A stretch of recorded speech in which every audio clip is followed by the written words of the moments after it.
Da, da, da, da, da, da.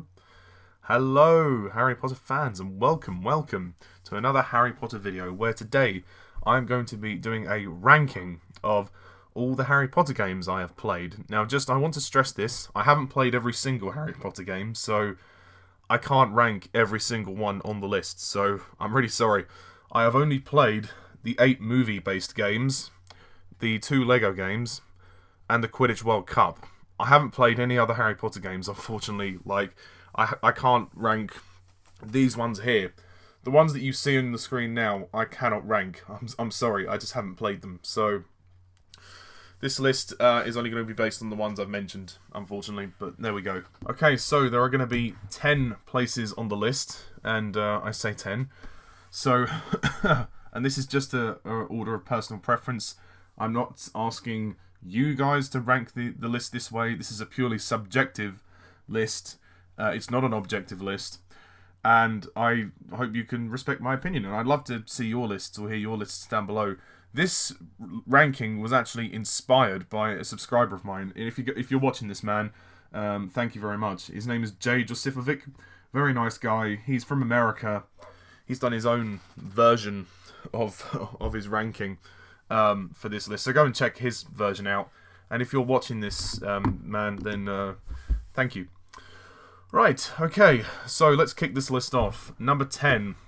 Now, number 10 is the Goblet of Fire.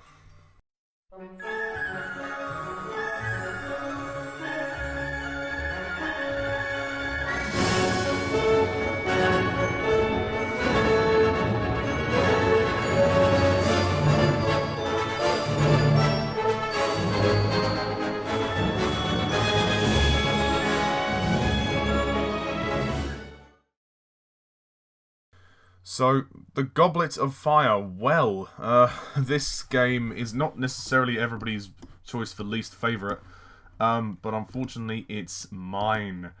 I've never really liked this game. I mean, it's alright. I managed to finally finish it a while ago, but for years and years I had this game and it just frustrated me. I mean, the fact that they took away the open world feel really just took me out of the game. I don't mind, obviously they wanted to do something different, fair enough, because the first 3 games were very similar in that regard. It did feel like a bit empty. I mean, you couldn't really explore Hogwarts. There's like one level where you have to do a task for Mad-Eye Moody, and you go around Hogwarts there. You don't get to explore Hogwarts once the game is finished. There is a level select. I don't mind the level select, but I mean, why can't you do both? Why can't you explore the open world as well as do the levels? I mean, yeah, it just seems a bit strange. The last level was friggin' difficult with Voldemort. It really is, actually. But this game packs a challenge. It is a challenging game, and most of the game you play as Harry, Ron, or Hermione in co-op mode, which is good. And this was the first game of Harry Potter to introduce co-op. So that was nice. So I used to have a few fun gaming sessions with my sister. We used to play this game a few times, but it was never something we loved. We just went back to it occasionally. It is kind of repetitive. It is kind of dull in areas. It very loosely follows the film. It doesn't really follow the film except the task levels. I mean, there's a level where you go into the prefect's bathroom and whatnot, but other than that and the task levels, there's really not much that follows the film. You start out in the Quidditch World Cup and then you go straight to Hogwarts, and then a few levels in you start flying the dragon. And the task levels are fun, don't get me wrong, they're good fun, but the dragon one in particular is probably the best one. It's just the most fun to kind of fly around Hogwarts. I mean, that is probably the best level of the game. The lake level is frustrating. Very frustrating. It's good. It's fun, but it is very frustrating. And annoyingly, you have to actually repeat the game a lot of times before you finish it.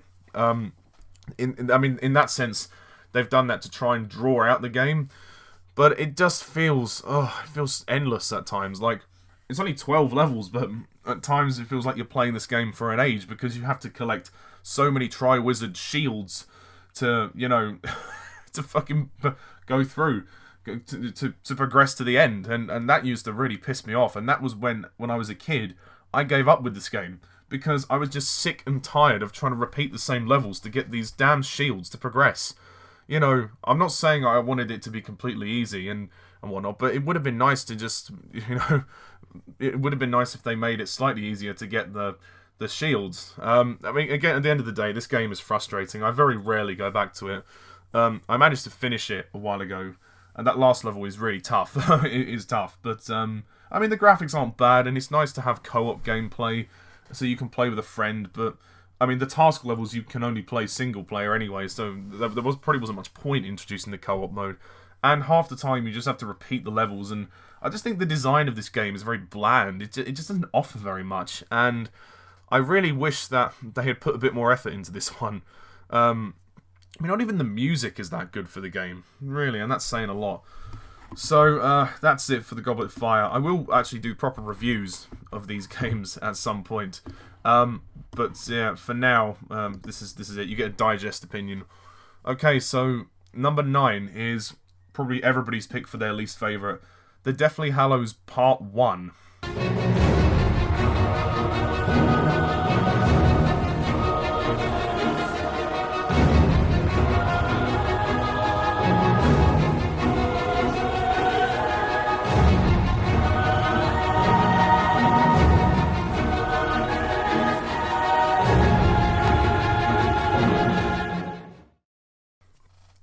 Now, The Deathly Hallows Part 1, I actually think is a slightly underrated game. I'm not saying it's brilliant, it's far from, it's not even good, really. It's under average, for sure, but I actually kind of like it. I mean, there are parts of it which I do find annoying, like the controls are so frustrating.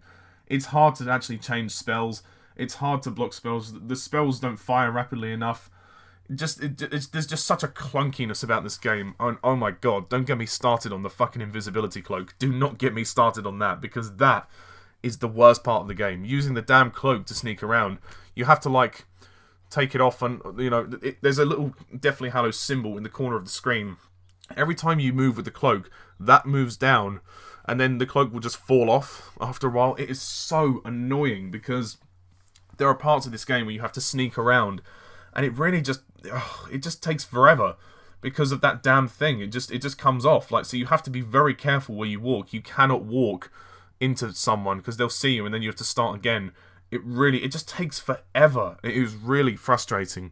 So I don't know why they put that mechanic in there. I guess to make it challenging, but when I was playing through the Ministry section of the game, when they go into the Ministry to get the locket, I was frustrated with it. I'd had enough. But eventually, when you get over those moments, the actual gameplay is kind of fun, and the fact that you're out of Hogwarts for the entire game is nice, and you're in the open world, and it does follow the film fairly well, I'd say. And there's a lot. It's an action game. Basically, you're just fighting Death Eaters for most of it, but it can be fun, and I think the soundtrack for this game is amazing. It's an epic soundtrack. It really is, and maybe it's very short, that the campaign is quite short, and they have tried to draw it out with, there's moments when Ron and Hermione have to go off and do something else, and then Harry goes on these mini missions. Like, there's like 2 or 3 sets of mini missions that you go on, which are kind of unrelated to the story. You just play through them, and then you advance to the next stage of the story.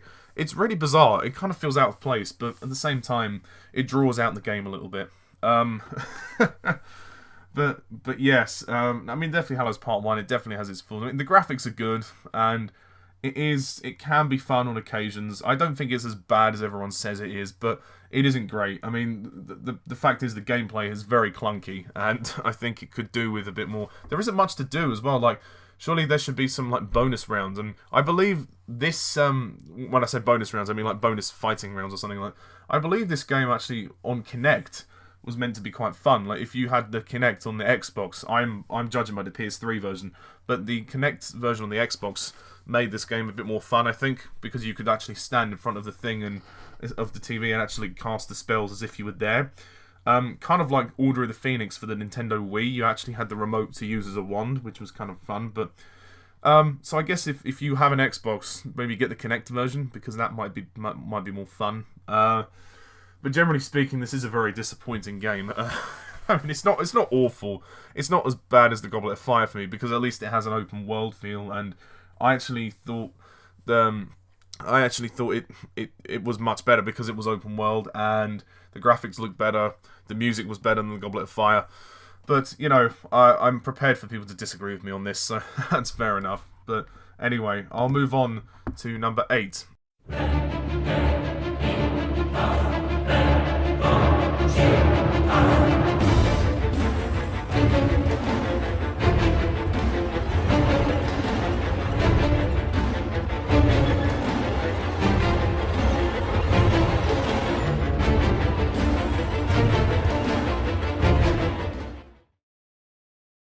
The Deathly Hallows Part 2. Now this is an interesting one. I recently played this game, and it's very disappointing. It's such a shame for the last game of the movies. Of course, I mean there will be.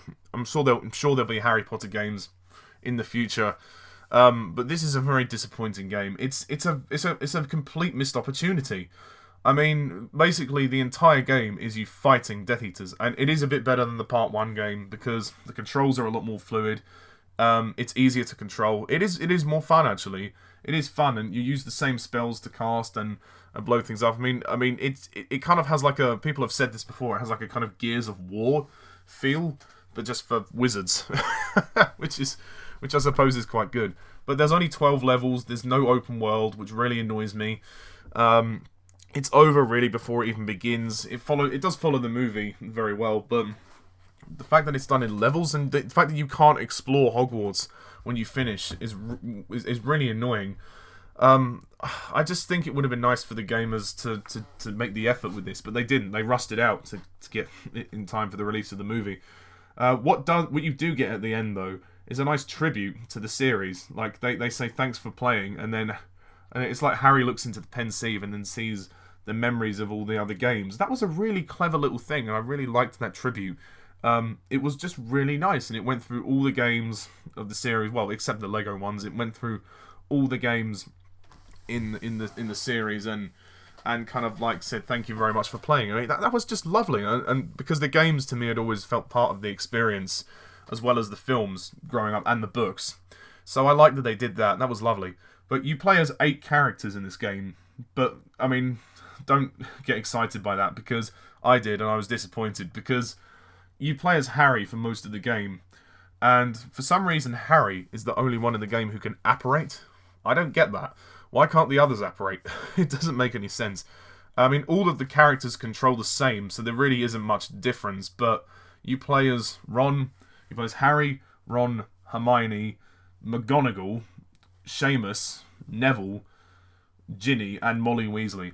I mean, most of these characters you only play as once during the game. I mean, fair enough, Molly Weasley, I didn't expect to play her more than once when you fight Bellatrix. But you only play as Ginny once. You only play as Ron once as well, which is crazy. And Hermione you only play as twice. You play as McGonagall twice, and you play as Neville and Seamus in the same level. And then Harry you play as for the rest of the game. So it would have been nice at the points when Harry, Ron, and Hermione were in the same levels. Like, you could have changed characters. That would have been nice, but no. You can't even replay the levels as characters you want to. You have to replay it as it is.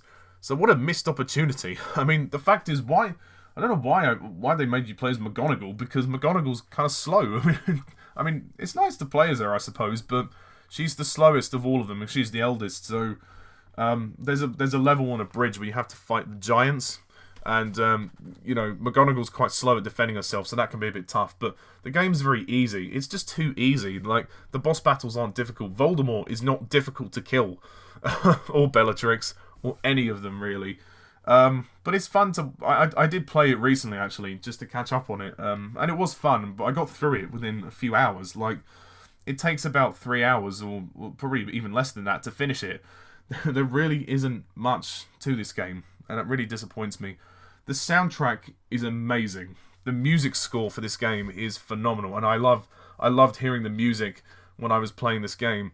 And this game definitely incorporates more of the action side of the battle. There's definitely more action in the game than the movie, which is something. But the movie's still amazing. And it's sad to see Hogwarts all destroyed and blown up in this game, but it's still fun to play. The voice casts aren't very good, and with the exception of the ones who voiced from the film, there's just not much to it. There really just isn't much to it. The graphics are really good, obviously it being 2011, but there's nothing to it. It's just fighting Death Eaters and fighting. That's all you're doing. You're fighting. I mean, it is, except for the Battle of Hogwarts, but yeah, there's not a huge amount of excitement with this game, which is a real shame.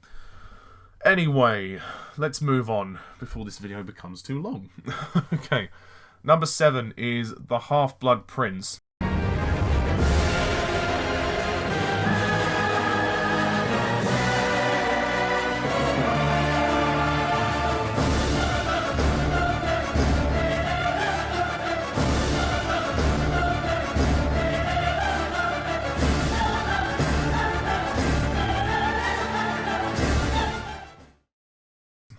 Now, this game is, I'd say, decent. I was struggling with where to put this one because I have very mixed feelings about it. Quite honestly, the graphics to this game are just weird. I don't know how else to describe it. They're just weird. Like, it just looks very strange after the Order of the Phoenix game. God. But I like the fact that this game gave you a little bit more to do. But ultimately, it does become very repetitive. And it's very short, so yeah. I mean, I like the idea of the potions. Going to Potions Club and making all the potions is fun. So there's a lot of stuff to do when you finish the campaign. You can actually go and do your flying challenges. You can mix potions. You can duel. So this game did try and go to more of an effort to make things more fun. So like I said, you can do flying, you can make potions, and you can do dueling, which is fun. And you can do 2-player dueling as well, which is great. And you can unlock characters and play as different characters. So that side of it is great. It's the graphics that fail, and the nature of the gameplay is kind of dull and boring. You do kind of get a bit tired of it after a while, and there isn't much. Like the spell casting can be a bit. It's all right. I mean, there's not a lot of action in this game, and the cutscenes are really clunky. They really are. The voice acting is pretty awful, and yeah, I mean, it's fun to explore Hogwarts, don't get me wrong. The Hogwarts looks great in this game, and you have to also collect these mini crests as well, at times, which do allow you to unlock things and get more points, and if you actually cast at the right time, you get loads of mini crests, and if you collect enough of those, you can unlock things. So there's a lot to explore, and there's a lot to do, so they have tried to make this one a bit more fun to explore. I just think it's kind of clunky in areas. The flying can be a bit difficult and a bit frustrating, and it's just very short. I just think it's too short. There should have been more in the campaign. They breeze through the story of the film very quickly, and at times it can just become a bit like they just kind of rely on the fact that you're basically doing mini games. It feels like a compilation of mini games at times with the potions and everything like that. But I mean, it's a fun one. It's fun. It's probably more fun than the previous ones that I've mentioned, but still, it's not perfect. So anyway, let's move on to number 6.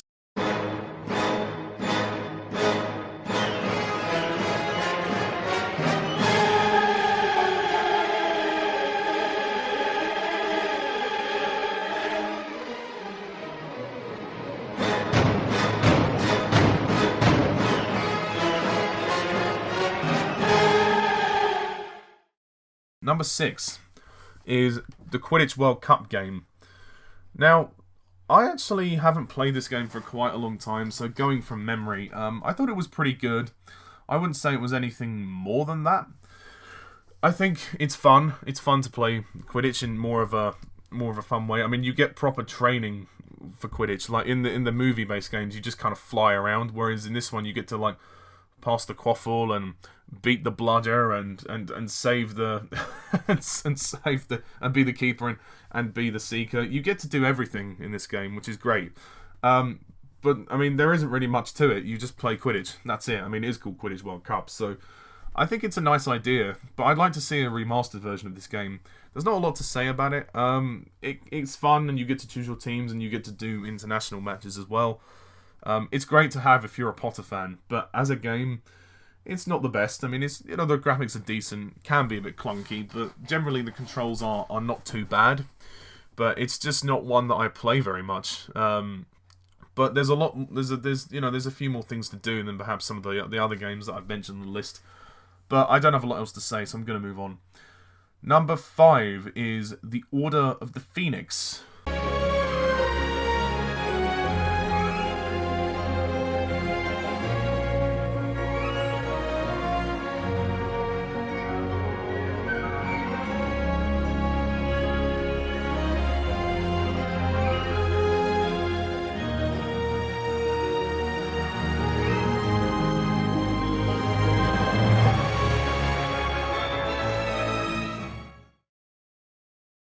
Yes, I actually played this one recently to catch up on it. This game is criminally short. That's the biggest problem. It is way too short for its own good. And some of the controls are so clunky beyond belief. Like, just not even the spell casting, really, just the moving around. And again, judging by the PS3 version, it doesn't help that you have to hold down X to run the entire time. Otherwise, Harry walks so slowly. Sometimes the changing of targets of spells can be frustrating, and you basically move the analog stick in various directions to cast spells, and sometimes I think the game confuses itself with which spell I'm trying to cast. So I kind of wish that you had more buttons to press, because you don't do anything with, like, square. Well, square is the action button, but you don't do anything with circle or triangle. So they could have had those for spells. It worked a lot better in the earlier games when you could do that. But it is a good game, and the graphics are a bit better than some of the earlier ones. And it is fun. I mean, because you get to play as Dumbledore at the end of the game, and Sirius when you're fighting Bellatrix, Lucius Malfoy, and Voldemort. I mean, those parts are really, really good. And that's part of why this game is so high up, because it has some of those moments. You get to play as other characters for a change. Yeah, I mean, but there's other parts to it, like the occlumency stuff with Snape. That's actually quite easy. It was a bit tough. I mean, I actually originally owned this game on the Nintendo Wii, but then I got the PS3 version because we got rid of the Nintendo Wii because we weren't using it, which is a shame. But the Wii version of this game is a lot of fun.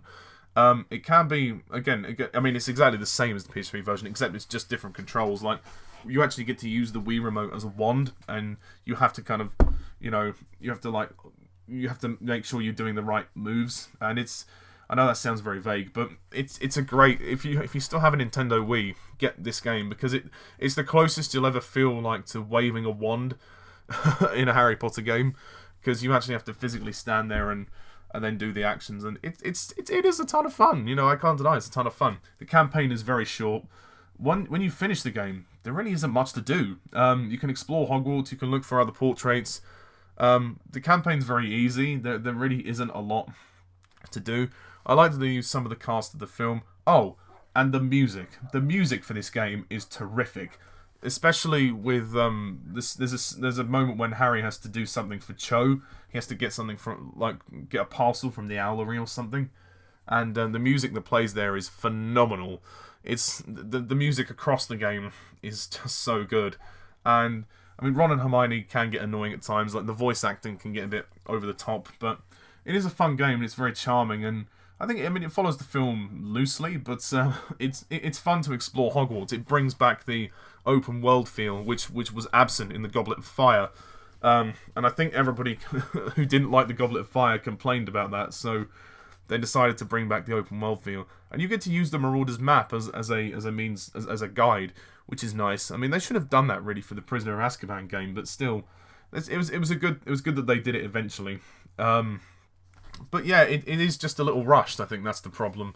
That's the only thing I could say about it. And some of the movement controls can be very clunky, but it is kind of fun at times to kind of to cast spells at a Slytherin student and then get into a fight. You know, that can be fun. But it's over really quickly before it even begins. So it's I can't say it's the best. But it's my friend Jay Josephovic. It's his favourite of the series.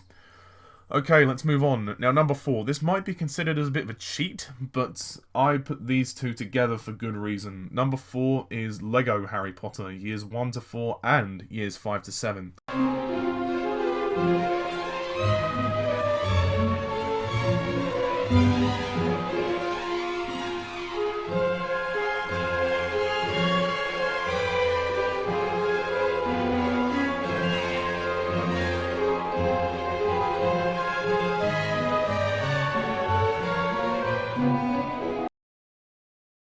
Now, you may be asking, why have I put two of them together? Well, To be honest, I kind of feel like they're both the same game. That's the thing. They're just like one game split into two parts. That's kind of how I've always felt about this.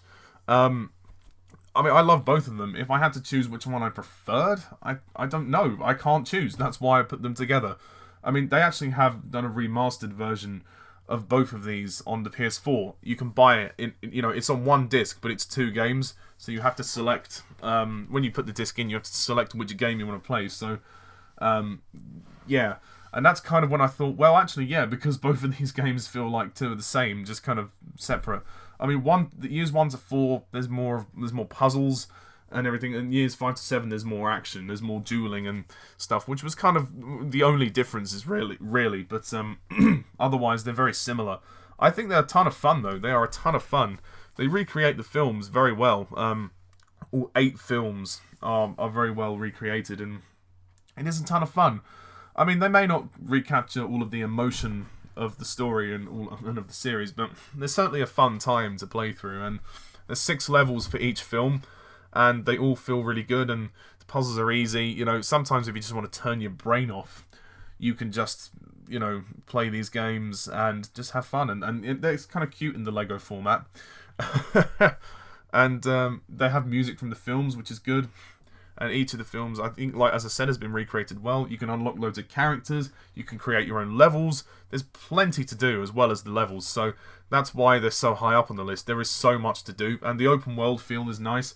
Hogwarts may not be as big or huge as the movie games. But it's nice. I mean, it's still nice that you get to explore it, of course. And obviously with years 5 to 7...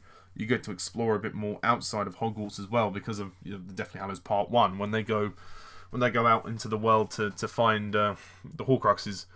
But yeah, these are great games. If you haven't played them, I recommend them. They're good fun. You can buy the PS4 version, which contains both of them together, or you can buy them individually on PS3. So it's up to you, but they're fun. They're definitely very fun.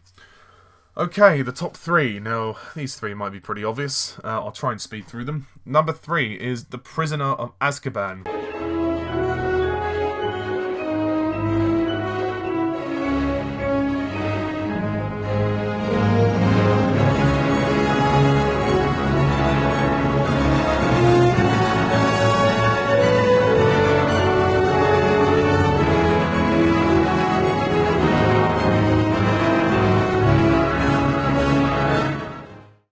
I really like this game. I don't think a lot of people are that fond of it. I think they think it's alright, but I actually quite like it. I mean, it may be a step down from the first 2, but I really liked it. It was the first time you could play as Ron and Hermione, which was good. The challenges were fun. The spell challenges were really good. It is a bit shorter than the first 2, which is a downside.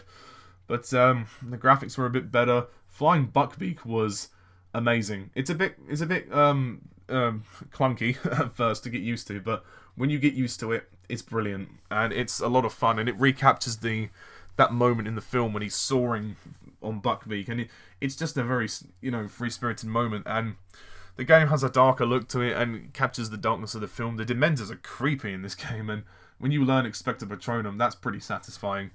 Playing as Ron and Hermione is good, and actually all 3 characters do control slightly differently. They do have their good and bad aspects. Although Harry, for some reason, is the only one that can jump and climb. But whatever.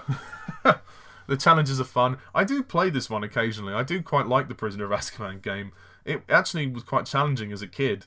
The spells that you get are quite good. Although you can only have 2 spells this time, which is because you can change characters now. And I like the fact that this game made you change characters, and certain challenges certain characters had to do. Like Ron has to get the Lumos spell, Hermione has to get Glacius, Harry has to get Expecto Patronum. So each of the characters have their own different challenges. But there are times when they are together and you can change characters, which is nice. But it does mean you have to sacrifice by only having 2 spells on at the same time. But like the other games, you can go into your inventory, switch spells that way. So it's still a lot of fun, and exploring Hogwarts once again is brilliant. It's once again brilliant. The music of the game is good. The voice cast are okay, I guess. And it follows the film fairly well, I suppose. It's just a ton of fun. It really is a ton of fun, but it's just not quite as polished as the first two choices. So, with that being said, number 2 is the Philosopher's Stone, or Sorcerer's Stone for you Americans.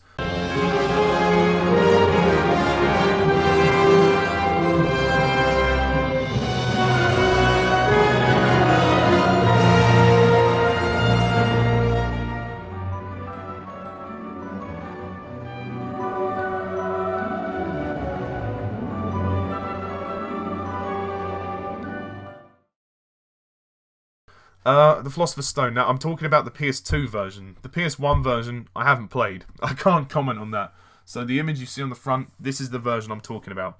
I mean, this version was released in 2003, and it was basically developed by EA in the exact same way that the Chamber of Secrets was.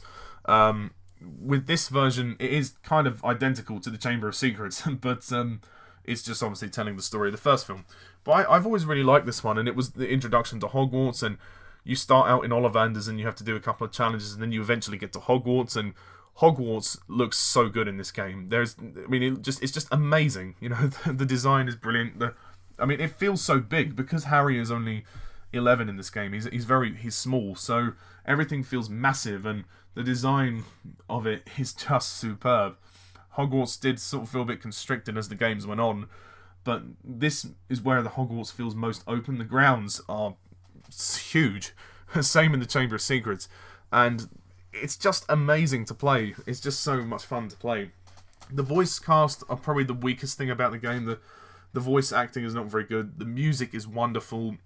It's such a magical gaming experience. I'm not saying it's a work of art or anything, but just out of the Harry Potter games, it's one of the best. And there are some challenges in this game. It's quite challenging. It's rated 3, and I really think they should change the rating. I think it's rated 3 anyway. Fighting the troll was fun. When you fight the ghosts, that's fun. I got to the very end of this game. I don't think I actually finished it. I think I got to the very last battle with Quirrell, and that was quite hard. We're fighting Professor Quirrell and the demon dogs, but it's just so much fun, and it captures the essence of the movie, and you really feel like you are Harry in this game, going through this and experiencing this magical world for the first time. It really is very immersive. I'm not saying it's better than the film, of course, but as a game, it gets you involved, and you do a lot of spell challenges, and it's amazing the school has been shut down. The kind of fucking dangerous challenges there are, but yeah, it's amazing fun to play. It's so much fun to play. But of course, my number one top pick is the Chamber of Secrets.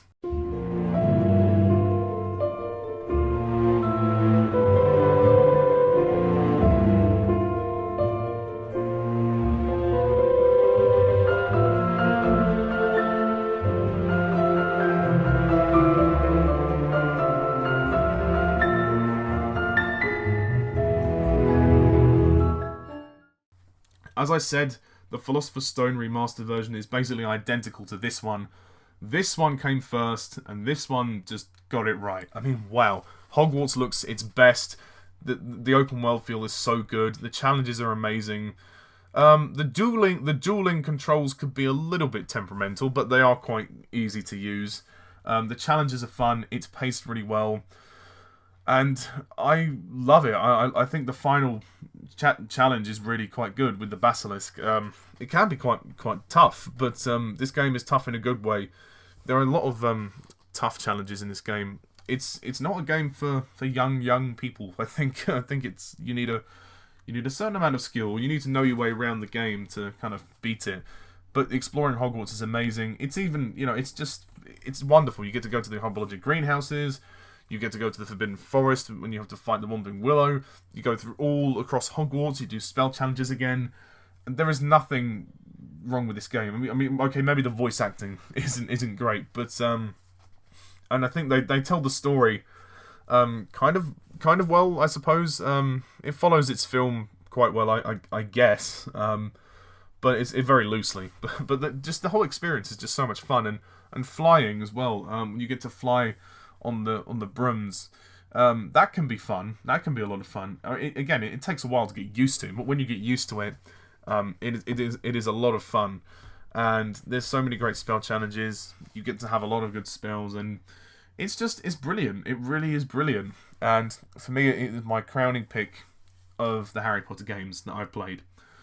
Okay, so that is pretty much it, folks. That is my ranking of the Harry Potter games. So, just to recap my list, number 10 was the Goblet of Fire. Number 9 was the Deathly Hallows Part 1. Number 8 was the Deathly Hallows Part 2. 7 was the Half-Blood Prince. 6 was the Quidditch World Cup. 5 was Order of the Phoenix. 4 was the Lego Harry Potter games together. Number 3 was the Prisoner of Azkaban. Number 2 was the Philosopher's Stone. And number 1, the Chamber of Secrets. So, that is my list, folks. Thank you very much for listening to me go on for half an hour. And what are your lists? So please comment down below and let me know. And thanks to Jay Josifovic for inspiring me to do this. And I know we may disagree, buddy, but I respect your opinion nonetheless. He's a cool guy. Please subscribe to him. Okay, so until next time, folks, mischief managed.